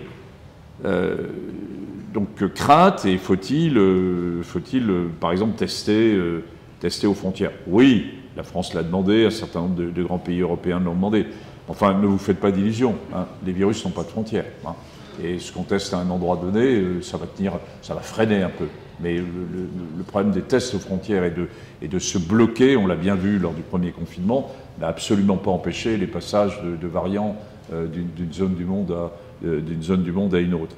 Ce qui est le plus important, par contre, c'est de vérifier en permanence ce qui se passe chez nous et d'essayer d'avoir un certain nombre d'informations sur ce qui se passe en Chine, de savoir si le variant qui reste est bien le variant Omicron. Et à ce moment-là, le risque, bon, ils vont souffrir. Hein. Il va y avoir beaucoup de morts en Chine. Mais ils vont passer. Ou au contraire, si, comme on a une multiplication très importante du virus, ça favorise l'arrivée de variants et sortirait un variant qui serait plus compliqué. Donc l'enjeu n'est pas tellement de bloquer les frontières, parce qu'on ne bloquera jamais ça. Hein. L'enjeu est d'avoir, maintenant qu'on a les outils de surveillance, eh bien, de savoir très vite si on avait un variant un peu modifié qui pourrait arriver, et à ce moment-là, de modifier éventuellement, d'avoir une stratégie vaccinale qui soit différente avec de nouveaux vaccins. Je vous rappelle que pour faire un vaccin sur un nouveau variant qui serait un recombinant complètement nouveau, il faut 3 mois.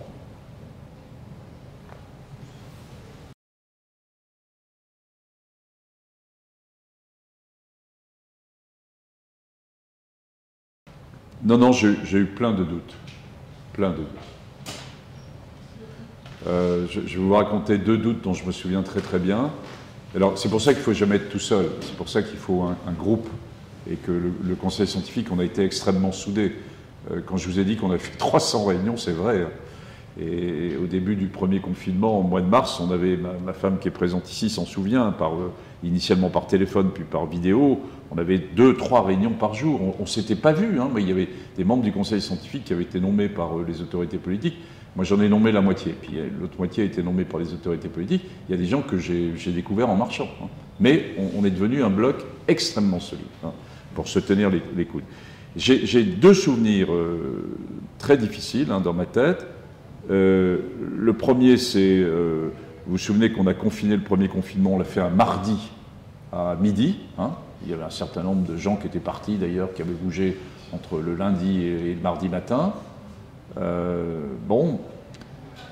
c'est le mercredi soir ou le jeudi soir de mon balcon à Paris, où j'ai vu Paris complètement vide. J'ai dit, mais qu'est-ce qu'on leur a conseillé? Mais qu'est-ce qu'on a fait?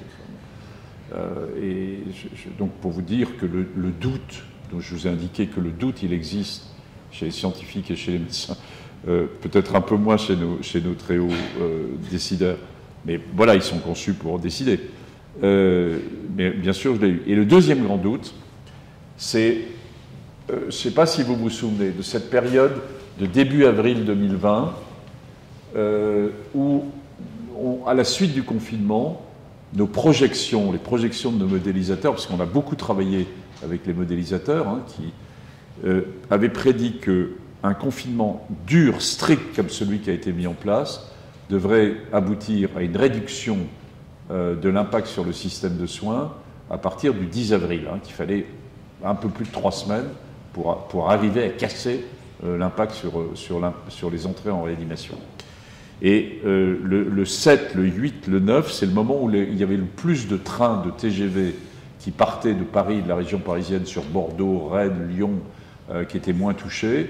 Et on avait l'impression qu'on était au bord, on est passé juste au bord de l'éclatement du système de soins à ce moment-là. Et là, j'ai vraiment eu un doute le 9 ou le 10, mais en disant, mais si nos modélisations se sont plantées, et à partir du 11, c'est-à-dire un jour plus tard, on a vu la courbe qui commençait à descendre. Donc voilà 2 doutes. Bon. Après, de regrets, vous pourriez me poser la question, bien sûr. Hein, on ne gère pas une crise de ce type sans avoir un certain nombre de regrets. Moi, j'en ai 2. C'est au moment du déconfinement sur les personnes âgées, les EHPAD. Je l'ai dit publiquement, je vous le redis là. Peut-être qu'on a... Mais ce n'était pas nous, hein, qui étions directement opérationnels, mais les directeurs d'EHPAD, ce modèle très strict de confinement des personnes âgées qu'on avait mis et qui était nécessaire. Sinon, on n'aurait pas eu les 28 000 morts du premier semestre. On partait pour 150 000, 200 000 morts. Enfin, c'était de cet ordre-là, sur les personnes les plus âgées. Mais au moment où ça a baissé, on aurait pu avoir peut-être faire passer plus d'humanité que de santé. Et là, il y a probablement quelque chose qui a été compliqué et qu'on n'a pas réussi à faire passer comme message. Et enfin, le troisième point, mais il est public là aussi, c'est dans la décision de février 2021, fallait-il confiner tout de suite ou fallait-il confiner comme on l'a fait, comme le politique l'a décidé au mois d'avril? Moi, je regrette toujours qu'on ne l'ait pas fait tout de suite, au mois de février, parce que je pense que ça a beaucoup porté sur le système de soins, qui a été mis en tension de façon massive, et qu'une des conséquences, on la voit actuellement, c'est un système de soins qui, vous savez, sur les genoux. Hein. Et je pense que tout ça est en partie lié, quand même. Voilà.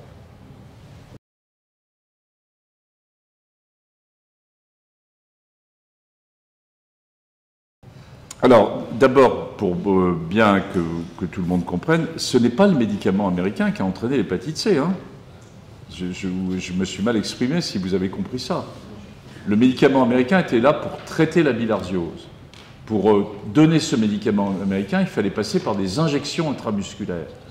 Donc on mettait une ampoule du produit dans une seringue et avec une aiguille.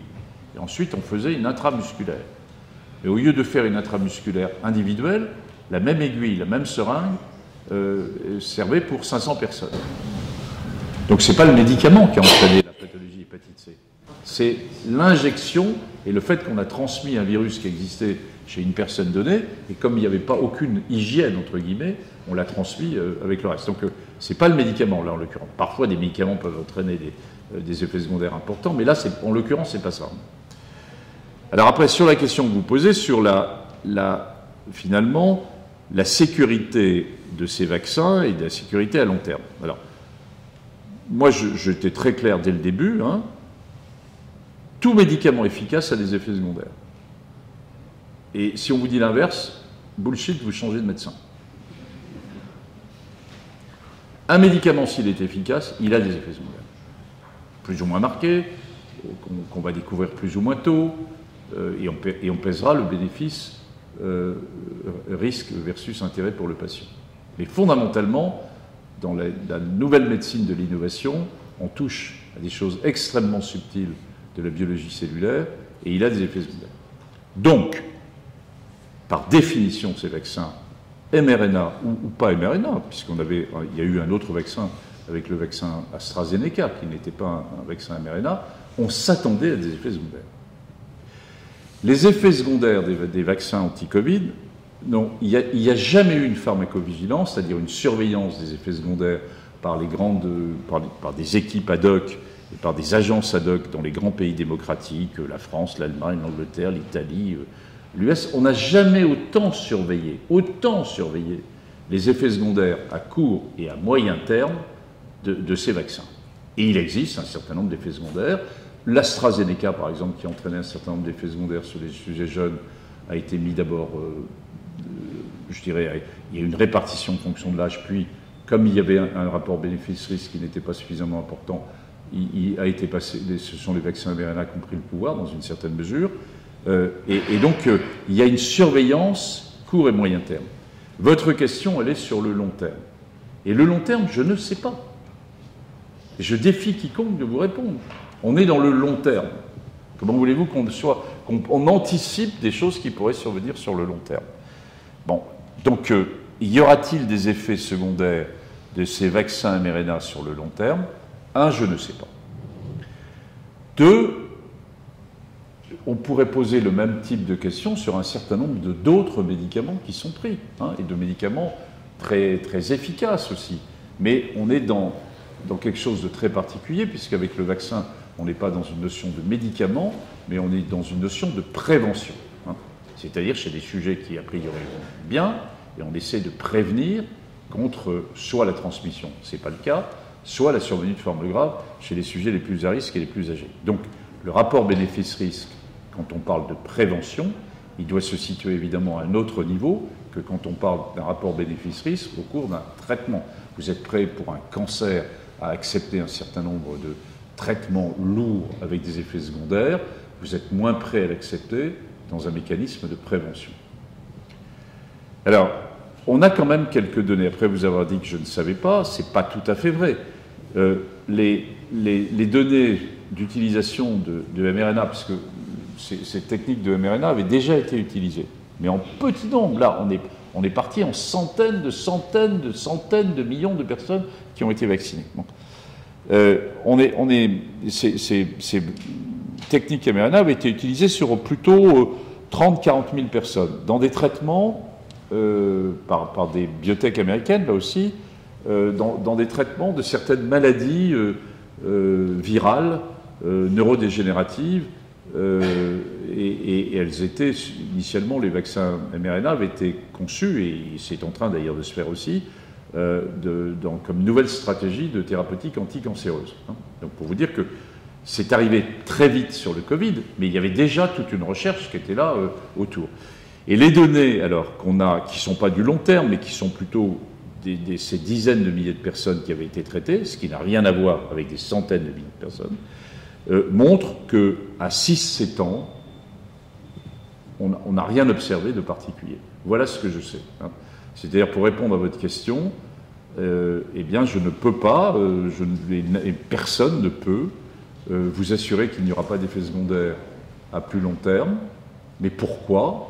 Au nom de quoi d'ailleurs? Parce qu'il y a quand même plein d'autres types de vaccins qui ont déjà été utilisés sans effet secondaire à long terme. Il y a des effets secondaires des vaccins, hein, et on en connaît quelques-uns.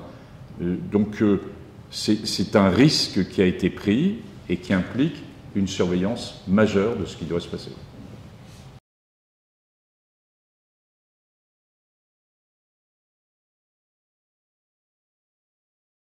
Ben, on a géré comme on a pu. Alors, pour que les choses soient claires, d'abord prenons en effet quelque chose qui a été quand même extrêmement difficile dans la période de mars-avril 2020, du premier confinement, qui à mes yeux n'est pas la période la plus complexe. Hein. Je trouve qu'après, il y a eu des périodes aussi très lourdes, mais différentes. Mais là, on était dans une absence de connaissances scientifiques. Bon. Je vous ai rapidement rappelé comment s'était monté le conseil scientifique, mais je peux y revenir. Donc j'avais donné un signal d'alerte après une réunion à l'OMS, où j'étais pour des enjeux éthiques, et j'avais retrouvé tous mes copains étrangers, qui étaient à la seule réunion OMS de mi-février qui a eu lieu à Genève. Après, toutes les autres, évidemment, ont disparu. Et j'avais été frappé par le fait que les Chinois répondaient pas du tout, enfin, sur des choses simples, l'âge de leurs patients, réa, etc., des choses dont on n'avait aucune information, que les Italiens étaient déjà à l'époque un peu la tête sous l'eau, qu'il y a d'excellentes équipes en Italie, que l'idée saugrenue de dire que ça passerait pas la frontière ne tenait pas la route. Donc c'est comme ça que j'ai été amené à donner des signaux d'alerte. Et du coup, on m'a demandé d'organiser une réunion de scientifiques à l'Élysée, qui a eu lieu avant, donc dans les premiers jours du mois de mars, et j'avais invité Didier Raoult. Didier Raoult, que je connais depuis longtemps, on est un petit monde en France, je dirais d'une génération qui a beaucoup consacré au virus en général. Bon. Et vous savez que dans une communauté scientifique, mais je pense que c'est vrai dans toute communauté, il faut qu'il y ait, une affaire qui marche, qui soit coordonnée. Puis il est sain, il est bien qu'il y ait des gens qui soient un peu en borderline, qui pensent qu'ils ont toujours raison, et puis de temps en temps ils ont raison quand même. Donc moi j'ai toujours admis la diversité à condition qu'on la cadre. Donc je m'étais dit, eh ben, on va mettre Didier Raoult dans ce conseil scientifique. Donc on a cette réunion des scientifiques à l'Élysée, où il dit déjà, de toute façon, ça sera, je ne sais pas pourquoi vous vous inquiétez tous comme ça, c'est pas grave, et puis de toute façon j'ai le médicament, j'ai l'hydroxychloroquine. Il y avait 30 scientifiques ce jour-là. Bon. Beaucoup pensaient qu'on ne savait pas trop, finalement on ne savait rien. On crée le conseil scientifique dans les 48 heures qui ont suivi, et je me pose la question s'il fallait mettre Didier Raoult. Je mets Didier Raoult dans le conseil scientifique en disant il vaut mieux l'avoir dedans que dehors. Et Didier me dit qu'on se connaît bien, hein, très bien, c'est quelqu'un que j'aime bien en plus. Hein. Bon. Et me dit tu te trompes complètement, j'ai le médicament, et je ne sais pas pourquoi tu perds du temps, etc. Et je lui dis, bon ben Didier, on fait un essai, un véritable essai, on n'avait rien, bon, et je veux dire, la science s'est construite depuis des dizaines d'années d'une certaine façon en médecine, l'urgence ne doit pas faire pratiquer une science de deuxième niveau. Il faut au contraire qu'on reste avec des exigences. Et on fait un essai randomisé, on a la réponse dans le mois. Et puis il n'a pas souhaité le faire, et après, voilà, vous savez ce qui est devenu. Donc oui, ça nous a beaucoup perturbés, hein, mais on a fait avec. Hein. Puis voilà, on est resté sur la continuité. J'ai accompagné le président Macron à Marseille. Je m'avais personnellement déconseillé d'aller à Marseille, parce que je pensais qu'en allant à Marseille, il allait, c'est ce qui s'est passé dans votre respect à tous, finalement, la visite d'un président de la République vis-à-vis d'une équipe de scientifiques, c'était valoriser, entre guillemets, cette vision.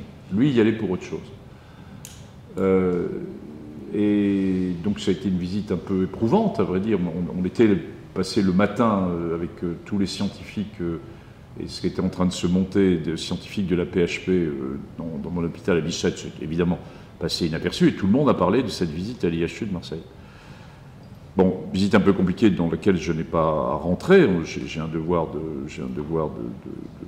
pas divulguer l'ensemble de ce qui s'est passé, en tout cas pour l'instant. Mais sachez seulement que le président m'avait demandé, en y allant, puisqu'on se trouve dans un avion, on a 1h30 pour dialoguer, de plein de choses d'ailleurs, et il me demandait ce que je pensais de Didier Raoult, et je lui dis, écoutez, moi je ne veux pas vous dire ce que je pense de Didier Raoult, vous avez décidé d'aller à Marseille, vous savez que je n'étais pas chaud pour y aller, eh bien faites-vous votre opinion. Et donc nous re-rentrons, on arrive à Marseille qui était une visite privée, et on arrive, il y avait 50 journalistes devant la porte de l'IHU, on sort de l'IHU 3h30 plus tard, et je ne pose pas de questions. Et il me dit, mais vous ne me posez pas la question sur ce que je pense de Didier Raoult. Et je lui dis, non, vous avez dû vous faire une opinion. Et il me répond, je me suis fait une opinion. Et je savais que j'avais gagné. Que j'avais perdu publiquement, vis-à-vis de vous tous, que le fait que le président aille à Marseille, mais que j'avais gagné pour les mois qui allaient venir. Donc il faut, dans cette relation extrêmement complexe entre la science, le médecin d'un certain niveau et le décideur politique, qui une fois de plus à mes yeux est le décideur politique dans une démocratie, faire soi-même, en effet, tu l'as rappelé, y aller avec beaucoup d'humilité. Alors c'est peut-être pour ça que moi j'avais proposé au président qu'initialement il prenne un type plus jeune que moi, en disant ça va être une aventure de fou, prenez quelqu'un de plus jeune. Il m'avait dit mais oui, mais vous avez probablement vu beaucoup de choses et peut-être ça risque de nous aider.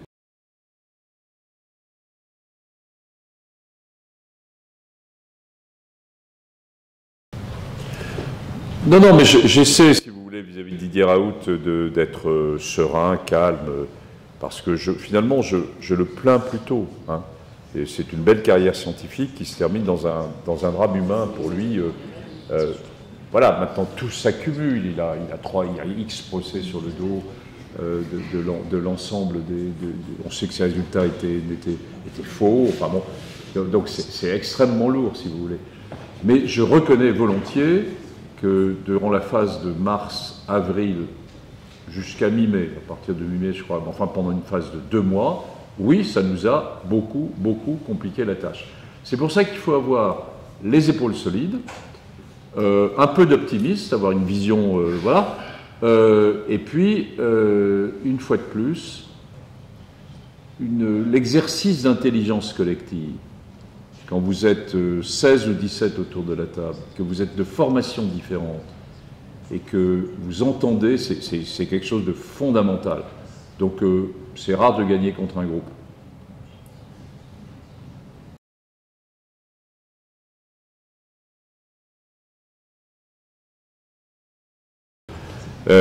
Évidemment, il y a controverse hein, sur l'origine de cette pandémie. Certains pensent...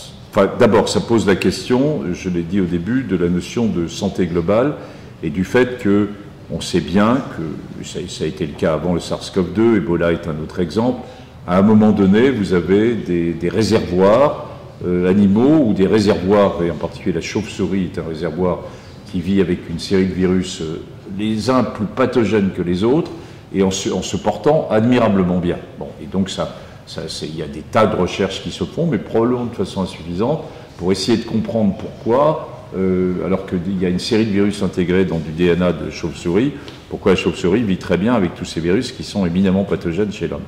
Et donc après, il se passe le problème de la rupture d'espèces et de la barrière d'espèces qui est favorisée par un certain nombre de modifications climatiques ou de modifications économiques ou environnementales, la destruction des forêts, le rapprochement de tel animal par rapport à l'homme, etc.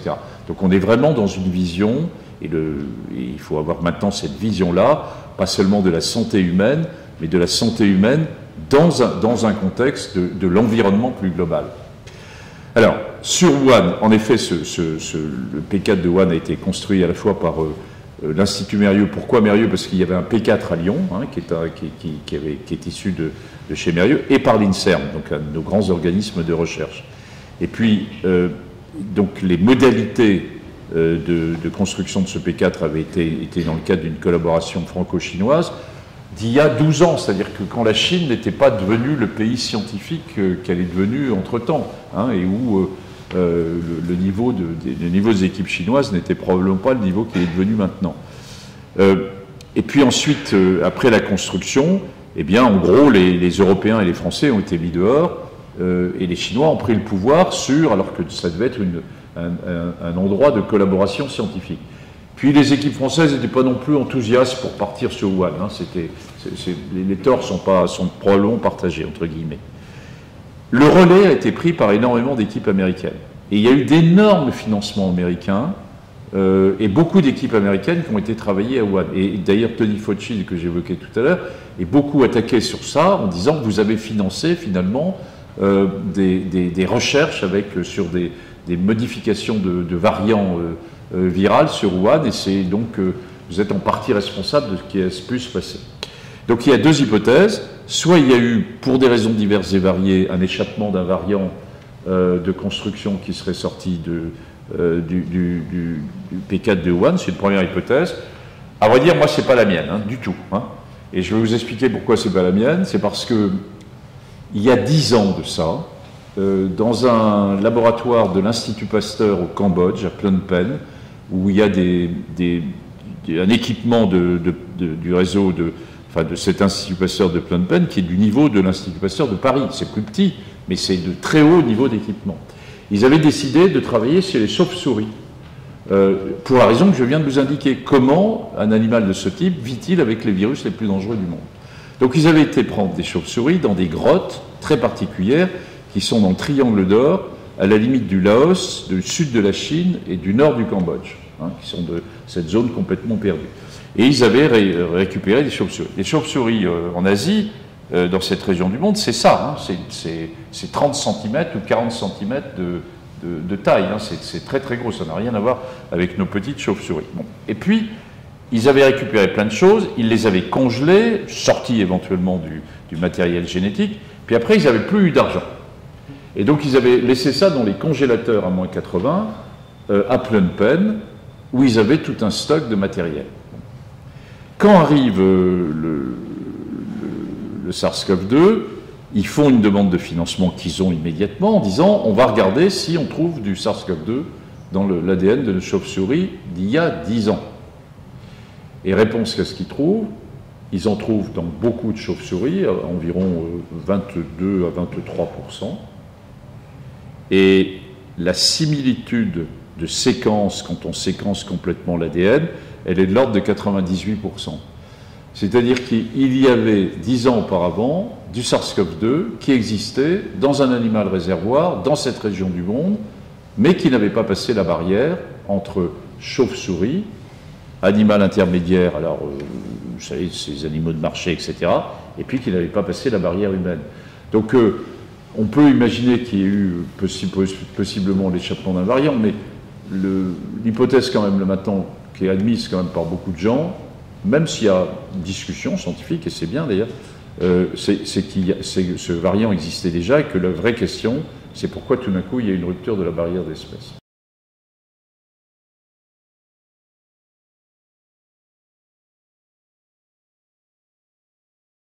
Oui, c'est une vraie question.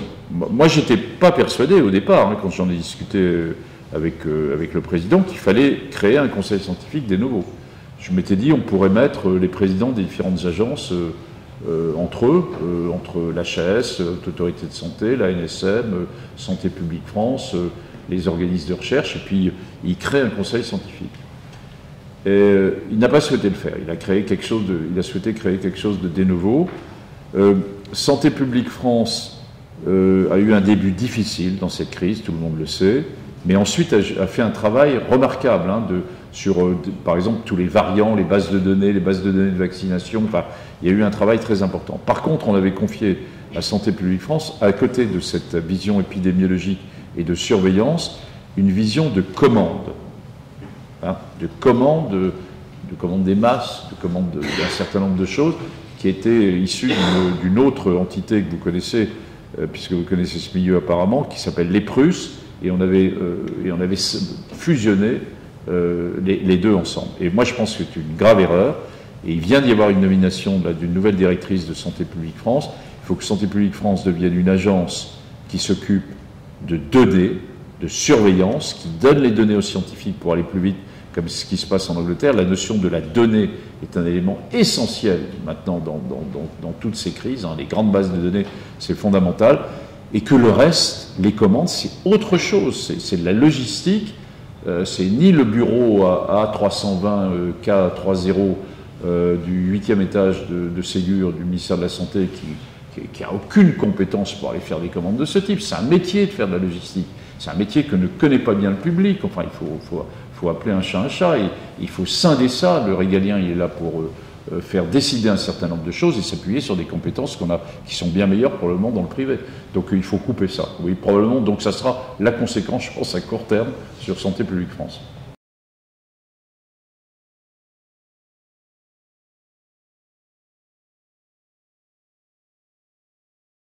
C'était, moi je l'ai vécu vraiment en tant que jeune médecin, je rentrais des États-Unis à ce moment-là. C'était aussi très dur, extrêmement dur. Mais c'était beaucoup moins tendu et la notion du temps n'était pas la même. Je vous rappelle, la découverte, c'est 83, on va d'ailleurs fêter les 40 ans de la découverte du VIH, et les premiers cas, c'est fin 82, New York et San Francisco. Et ensuite, je dirais, il y a une première phase qui est la phase la plus difficile, entre 83 et 96, où on découvre au fur et à mesure, mais là aussi avec beaucoup d'incertitudes. Pendant longtemps, par exemple, et ça explique un certain nombre de drames qui se sont passés dans les années 83-84, on a pensé qu'être séropositif pour le VIH, c'est qu'on était protégé contre le VIH.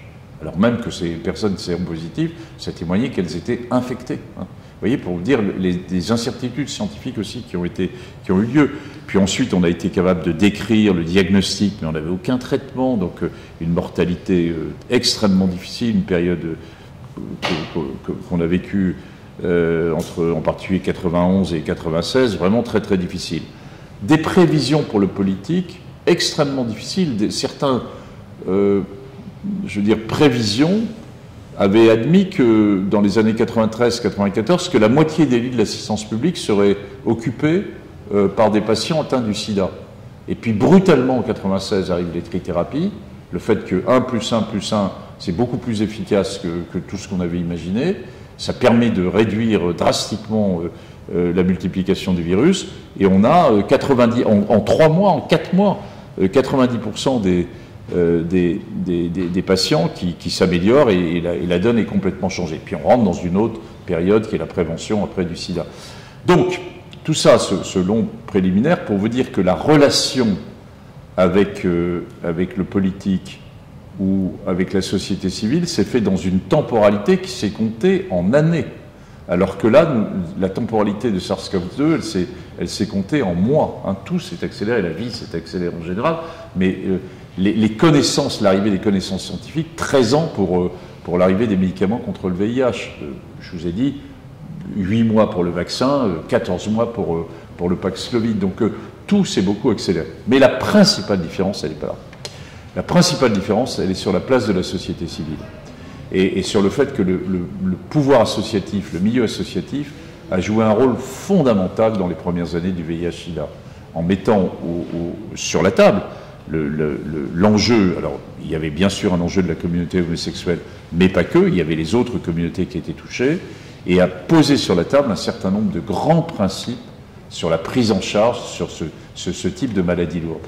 Et ça a changé notre vie, ça a changé, moi, ma vision de la médecine, de ce dialogue extrêmement dur avec ACT UP, enfin, mais au bon sens du terme, qui nous a appris mutuellement. Ça ne s'est pas du tout passé comme ça dans le SARS-CoV-2. Pourtant, je connaissais tout ce milieu-là, pour essayer d'enclencher la vision de la société civile. Il y a eu, sur la phase de confinement, j'ai appelé l'ensemble du milieu associatif, à des degrés divers, il y a eu une phase de sidération. Souvenez-vous, vous-même, qu'est-ce que vous faisiez durant le mois de mars 2020 jusqu'à mi-avril 2020, où ça a été extrêmement difficile de trouver de l'appui de ce milieu associatif. Voilà, très résumé, trop résumé, voilà ma vision. Sur la relation avec le politique, il y a eu de la tension à certains moments.